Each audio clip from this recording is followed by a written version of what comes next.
अन्न घर में सात्विक होना चाहिए।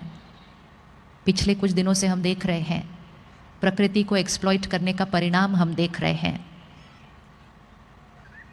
हमने पशुओं को डराया, आज पूरी सृष्टि डर में जी रही है, मुझे कुछ ना हो जाए, मुझे कुछ ना हो जाए, मुझे कुछ ना हो जाए।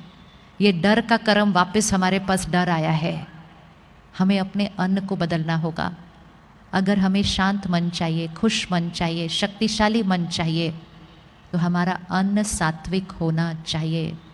एक ऐसा प्रयास करें कि पूरा शहर सात्विक अन्न खाए, तामसिकता शहर से ही खत्म हो जाए।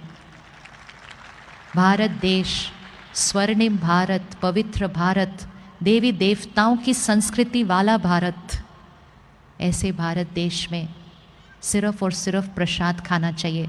प्रसाद वो थोड़ा सा नहीं होता, हमारा सारा अन्न प्रसाद है। एक पशु को जब हम देखते हैं स्लॉटर हाउस में, कैसी कैसी इमोशंस क्रिएट होती हैं उस जानवर के अंदर, उसको पता होता है उसको मारा जाने वाला है।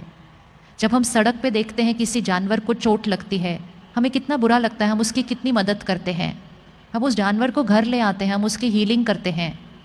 फिर हम वो नहीं देखते कि उस स्लॉटर हाउस में उस जानवरों के साथ क्या क्या किया जा रहा है, उस पशु के साथ।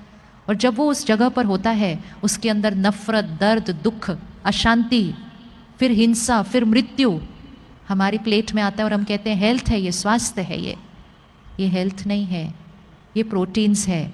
लेकिन प्रोटीन्स विद एनर्जी ऑफ दर्द, दुख, नफरत, गुस्सा, हिंसा, मृत्यु, ये किसी के लिए भी हेल्दी नहीं हो सकता है। ये किसी के लिए भी हेल्दी नहीं हो सकता है।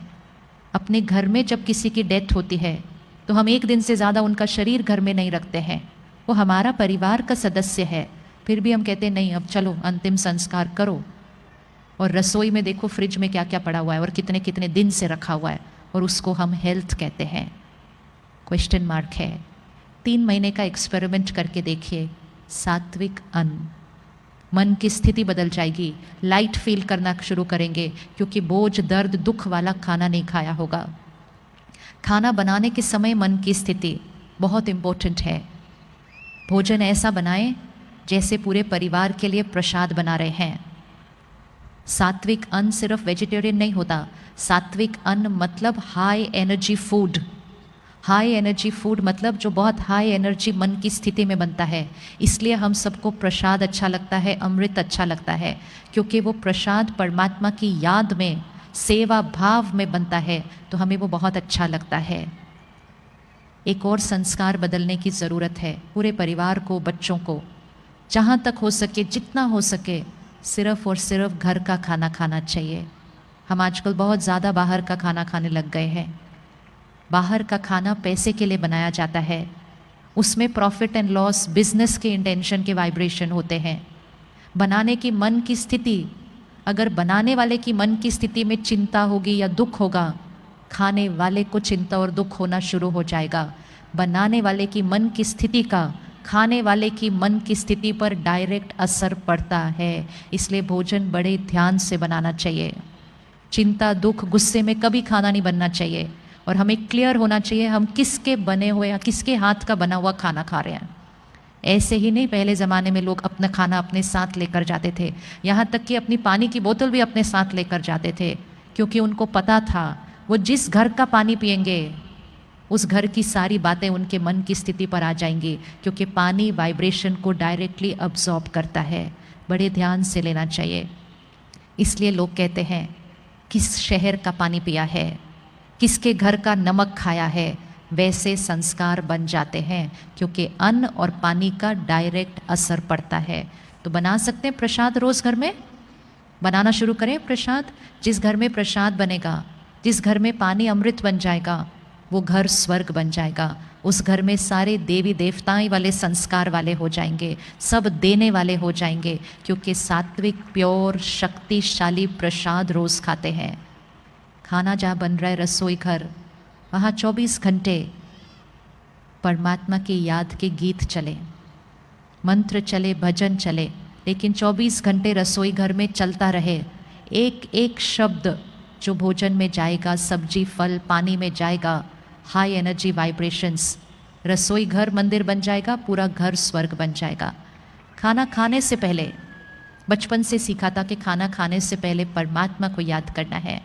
कौन कौन 3 टाइम खाना खाने से पहले रुक के पहले भगवान को याद करके फिर खाना खाते हैं? कौन कौन टीवी के रिमोट को याद करके खाना खाते हैं? किसी एक को तो याद करेंगे ही ना। एक मर्यादा बना लीजिए घर की कि खाना खाते समय हमारे घर में टीवी नहीं चलेगा और हमारे घर में कोई फ़ोन अपने पास नहीं रखेगा खाना खाते समय। सिंपल मर्यादा है, न फ़ोन न टीवी खाना खाते समय। खाना खाने से पहले भगवान को याद करके, उसको शुक्रिया करके, और फिर उस भोजन में अपने वो संकल्प डाल के, मैं शक्तिशाली आत्मा हूँ, मैं शांत स्वरूप आत्मा हूँ, मैं शांति के सागर परमात्मा की संतान हूँ। अपने भोजन और पानी में ऐसे श्रेष्ठ संकल्प डालें, वो प्रसाद बन जाता है। हम सब घर पे प्रसाद बना सकते हैं। तो धन दुआओं के साथ आएगा, अन्न सात्विक खाएंगे, अन्न खाते समय फ़ोन और टीवी ऑन नहीं रहेगा, और मन के लिए सुबह का पहला घंटा ज्ञान के साथ शुरू होगा। नो फ़ोन नो टीवी, सुबह का पहला घंटा और रात का आखिरी घंटा। कुछ नेगेटिव अंदर नहीं जाना चाहिए। इस ईश्वरीय विश्वविद्यालय में आज लाखों लोग आते हैं। सारे विश्व में 140 देशों में सेंटर है। आपके शहर में एक बहुत प्यारा सा सेंटर है। 9000 सेवा केंद्र सारे विश्व में हैं। लाखों लोग घर पे रहते हैं, परिवार संभालते हैं, रोज़ काम पे जाते हैं, लेकिन 1 घंटे के लिए सेंटर आते हैं, सिर्फ 1 घंटे के लिए। मेजॉरिटी सब सुबह आते हैं। जो सुबह नहीं आ सकते वो शाम को आते हैं, और जो दोनों टाइम नहीं आ सकते वो दिन में कभी भी आते हैं, लेकिन 1 घंटा ज़रूर आते हैं।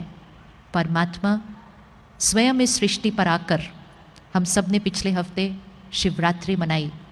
शिवरात्रि मतलब इस कलयुगी सृष्टि पर जब रात्रि होती है तब निराकार परमात्मा शिव इस सृष्टि पर अवतरित होते हैं, हमें जीवन जीने का ज्ञान देकर, संस्कार परिवर्तन का ज्ञान देकर हमारे द्वारा इस कलयुगी सृष्टि को सतयुगी सृष्टि बनाते हैं। ये वो समय चल रहा है जहाँ एक तरफ घोर कलयुग है और दूसरी तरफ हम सब मिलकर सतयुगी सृष्टि का निर्माण कर रहे हैं। तो उसके लिए रोज़ सुबह 1 घंटा ज्ञान और मेडिटेशन, मतलब परमात्मा से कनेक्शन, एक ऐसा कनेक्शन जो हम डायरेक्ट रिश्ता उस भगवान के साथ अनुभव करते हैं। निराकार परमात्मा के साथ एक पर्सनल डायरेक्ट रिश्ता, हर बात उसके साथ कर सकते हैं, हर बात का आंसर मिलता है, उसका साथ हमेशा फील होता है। जीवन